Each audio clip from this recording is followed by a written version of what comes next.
Hi everyone, thanks for joining me. I have some time-sensitive information that has to do with the Golden Mussel situation.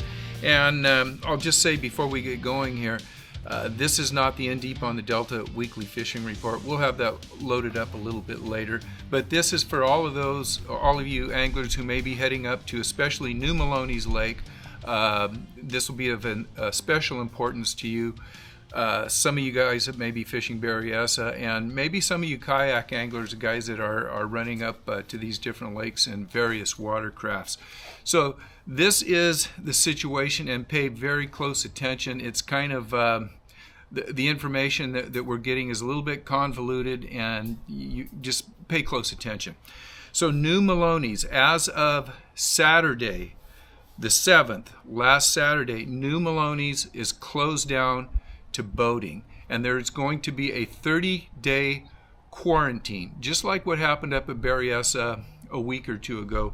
New Melones has now a 30-day quarantine, and this is what's happening at New Melones. For those of you who fish up there, you know there's three ramps. There's Tuttletown. I know the other ramp may be called Angels Creek, and then there's the Glory Hole. There will be only one ramp open, or let me rephrase that. You will have to go to the Glory Hole.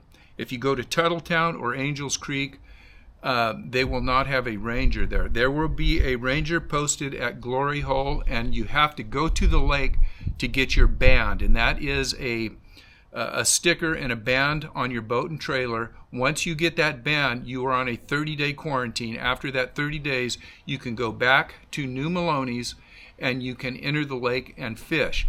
Here's a situation that's a little different than what Berryessa is doing. You cannot have a band from Berryessa and go to New Melones and get in with that band. You cannot have your boat detoxed from one of the stations and cleaned and banded and then go to Melones. In order to fish New Melones, you have to go to the lake, get a band from the ranger at Glory Hole, and the rangers will be there from 8 to 4 p.m.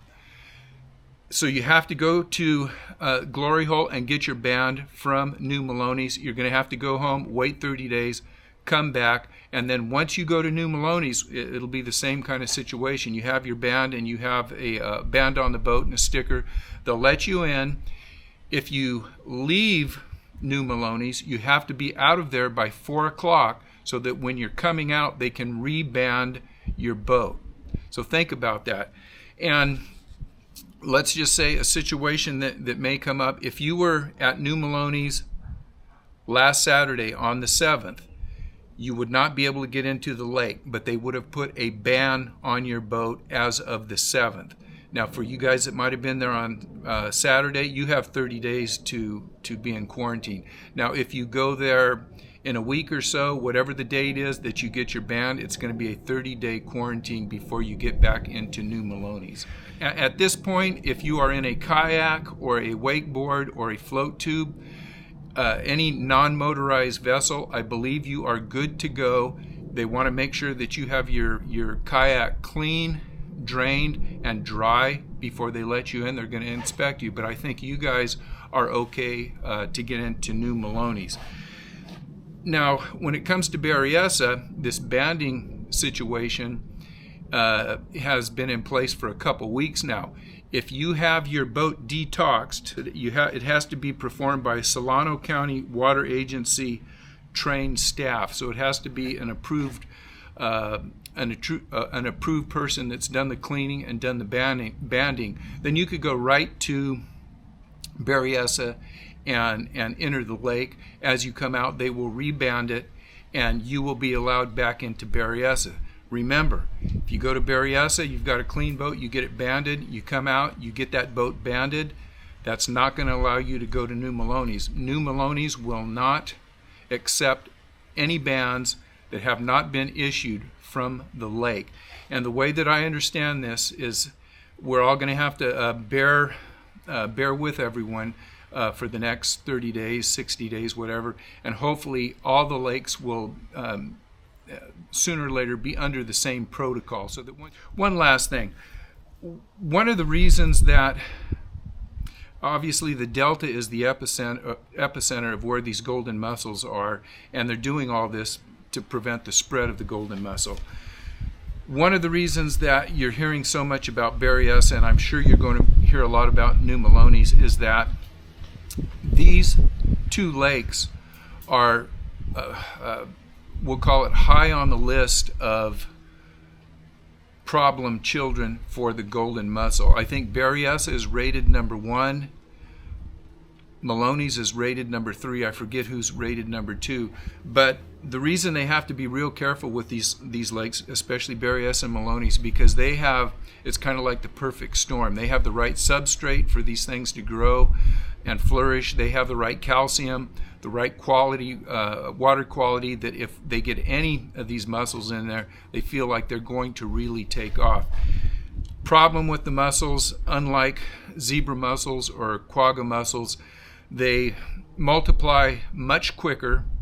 I know where they have these down south, and when I'm talking about South America, once these mussels get into the farming community, it takes maybe a matter of a couple months for a 3 to 4 inch pipe to just get plugged up with the mussels. So they multiply much quicker than a zebra or a quagga mussel. Number 2, they can withstand water temperatures and water qualities, pretty much in the range that we have here in Northern California. And they are very good filter feeders, which means they'll clean up the water, but as they clean up the water, these mussels, as their filters, hold a lot of contaminants in it. Now, golden mussels are not edible for human consumption, but that doesn't mean that the birds and everything else that eats mussels doesn't eat them. So because they are highly toxic and about 4 times more toxic than the zebras or the quagga mussels, they will become toxic to waterfowl. So you guys that are duck hunters, bird watchers, anything that eats these things, they're going to be very toxic within a very short period of time. So just trying to pass along a little bit of information. Remember, this is not the In Deep on the Delta Weekly Report. That's coming at about 4 o'clock this afternoon. Be prepared and know before you go to these lakes. I would give them a call, because things are going to be changing dramatically in the next 30 days, probably a couple months. Before you make that drive to any lake, make sure you call them and make sure that the situation hasn't changed and that you know the protocol for getting into each specific lake right now. As far as I know, we talked about Melones being closed, Comanche is closed, Berryessa is open, Amador is open, Don Pedro is open as of Thursday here, Thursday, but it can change in a heartbeat. So I want to thank you guys for watching, and be safe out there. Go out and enjoy the outdoors while you can, and we'll see you maybe in a couple hours at the In Deep on the Delta Report. If I don't, see you guys on the river. Good luck.